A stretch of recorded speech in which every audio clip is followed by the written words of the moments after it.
Dors ici. Ne sors pas. Je ne veux pas que mes invités sachent qui sont mes parents.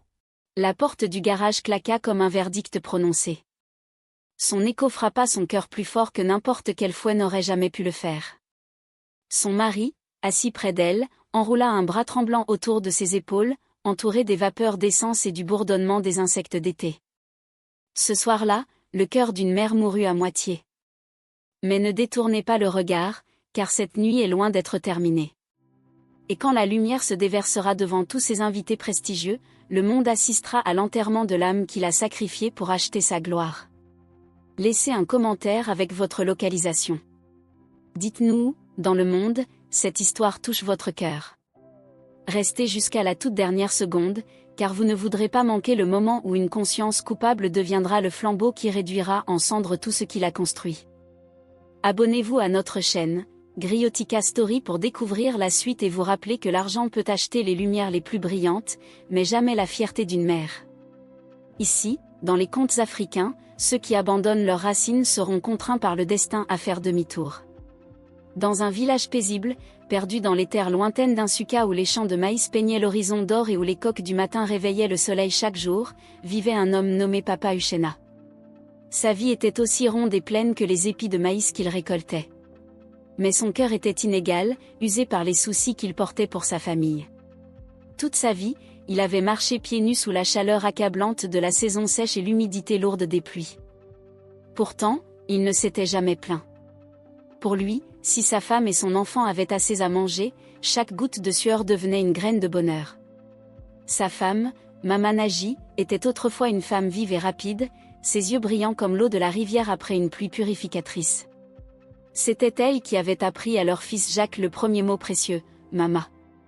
Elle cousait l'amour dans chaque chemise soigneusement raccommodée, soufflait sur chaque cuillère brûlante de bouillie avant qu'elle ne touche les lèvres de son enfant. Mais parfois, le destin est bien plus cruel que ce que le cœur humain peut supporter. Une vague soudaine d'insuffisance cardiaque commença à lui voler son souffle, jour après jour. Les mêmes jambes qui couraient autrefois à travers le marché du village pour choisir la mangue la plus mûre pour son garçon tremblaient désormais comme la dernière feuille accrochée à un arbre mourant. Papa la regardait lutter pour respirer chaque nuit, sentant son propre cœur se briser dans sa poitrine. Il savait que s'il ne l'emmenait pas à Lagos, où les hôpitaux étaient grands et les médecins compétents, il la perdrait pour toujours. Mais il y avait l'argent. Les récoltes récentes avaient échoué, les semences empruntées n'étaient toujours pas remboursées, et les coûts des traitements se dressaient comme une montagne grattant le ciel. Alors, il fit ce que font les pères quand l'amour les pousse à leur dernière force, il vendit tout ce qu'il possédait. Le champ de maïs ancestral, transmis de génération en génération. La seule vache de l'étable, leur unique source de lait frais chaque matin. Même l'ancienne bague de mariage rayée, qui symbolisait autrefois l'éternité. Il rassembla tout cela en une poignée fragile d'espoir. Si je peux sauver sa vie, alors tout peut renaître. Le ciel pleura le jour où ils quittèrent le village. Il la protégea avec son imperméable, déchiré aux épaules. Elle leva les yeux vers lui, la voix tremblante. « Est-ce que tu regrettes ?»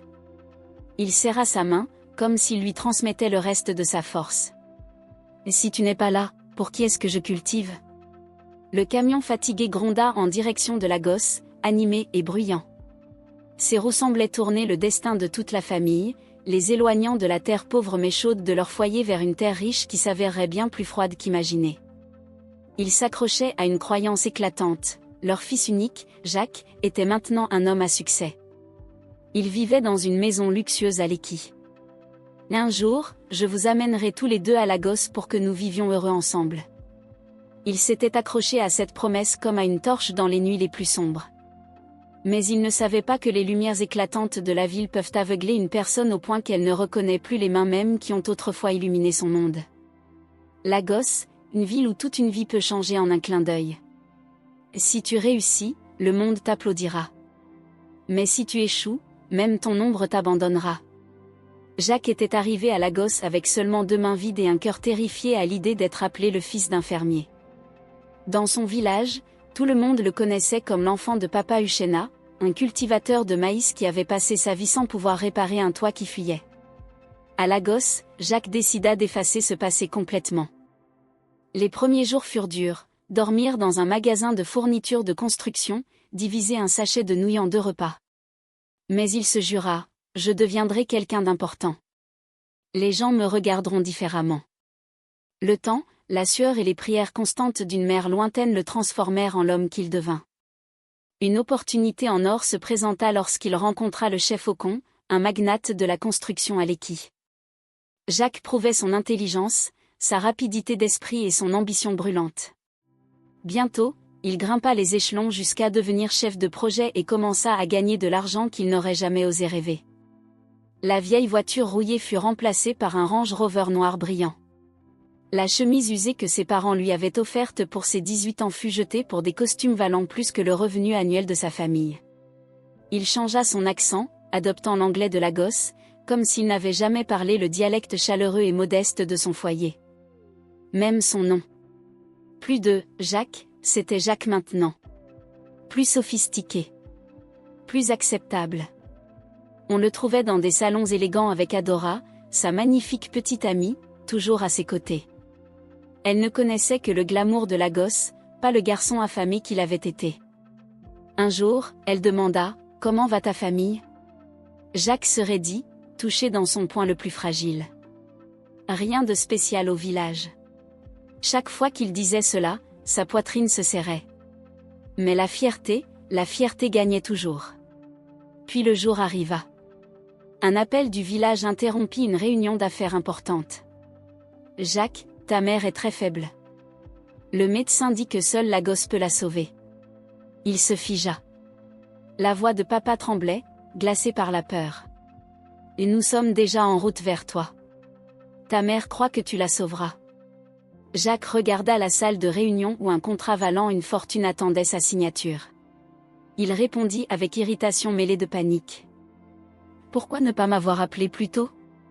Ma maison n'est pas prête à recevoir des visiteurs pour l'instant. » Mais papa avait déjà raccroché. Il venait sans demander la permission, car l'amour n'a jamais besoin de rendez-vous. Cette nuit-là, la fête dans le manoir de Jacques atteignit son apogée de glamour. La musique résonnait à travers les murs, les verres s'entrechoquaient comme de l'argent, riant de fierté. Jacques souriait avec une confiance arrogante parmi l'élite, comme s'il était le nouveau roi couronné de Lagos. Mais derrière tout ce clinquant, 2 âmes fragiles et vieillissantes tremblaient dans un garage froid, attendant un seul mot d'attention qui ne viendrait jamais. Papa Uchenna s'agita, mal à l'aise. Mama Ngozi toussa violemment, chaque respiration craquant comme un fil sur le point de se rompre.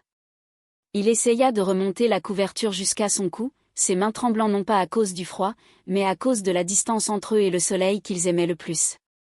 À l'intérieur de la salle de fête, Adawora observait attentivement. Elle sentait que Jacques se tendait chaque fois que quelqu'un mentionnait la famille. Quelque chose n'allait pas. Puis soudain, une toux faible s'échappa de la musique assourdissante du garage. Les têtes se tournèrent. Un invité curieux tendit la main vers la poignée de la porte. « Qu'y a-t-il ici ? Ta mère ? Nous aimerions la rencontrer. » Jacques sursauta comme frappé par la foudre, se précipitant en avant. Mais il était trop tard. La porte du garage s'ouvrit, déchirant le masque qu'il portait depuis si longtemps. La lumière de la fête se déversa à l'intérieur, révélant la scène déchirante, 2 parents âgés recroquevillés sur un sol en béton, pressés contre des pneus poussiéreux. Une fine couverture déchirée les protégeant à peine. Le souffle de Mama était faible, sa main agrippant le bras de son mari comme son dernier fil d'espoir. Silence. Plus de musique. Plus de rire. Seulement le poids écrasant de la honte s'abattant sur le sol en marbre comme une pierre. Adora se tourna vers Jacques, stupéfaite. « Tu as fait dormir tes parents ici. » Un autre invité s'exclama. « Tu as honte parce qu'ils sont pauvres ? Alors qui t'a élevé pour devenir l'homme que tu es aujourd'hui ?» Les mêmes yeux riches qu'il admirait autrefois devinrent des lames pointées vers son cœur. Personne ne l'appelait plus « réussi ». Tout ce qu'il voyait, c'était un traître à ses racines. Jacques balbutia, cherchant désespérément une excuse. « Et non, ce n'est pas ce que vous pensez. Mais ses excuses se brisèrent comme du verre, comme le miroir qui reflétait autrefois son image mensongère. Cette nuit-là, La gosse brillait toujours, mais le cœur de Jacques sombra dans une obscurité qu'aucune lumière ne pourrait effacer. Le lendemain matin, papa aida sa femme à monter dans un vieux van de l'hôpital pour retourner au village. Ils n'emportaient que des vêtements usés et des cœurs déchirés par leur propre fils. Jacques courut après eux, hurlant « Maman, je vais changer. Je te le jure. » « Ne pars pas », papa se retourna et ne dit qu'une seule chose avant que la porte ne se referme, « Vis ta vie de sorte qu'un jour, ta mère puisse à nouveau être fière de toi. » Le van s'éloigna, laissant derrière lui un manoir grandiose et un homme à genoux dans l'allée, le visage enfoui dans ses mains, comme si son âme avait été déchirée en deux.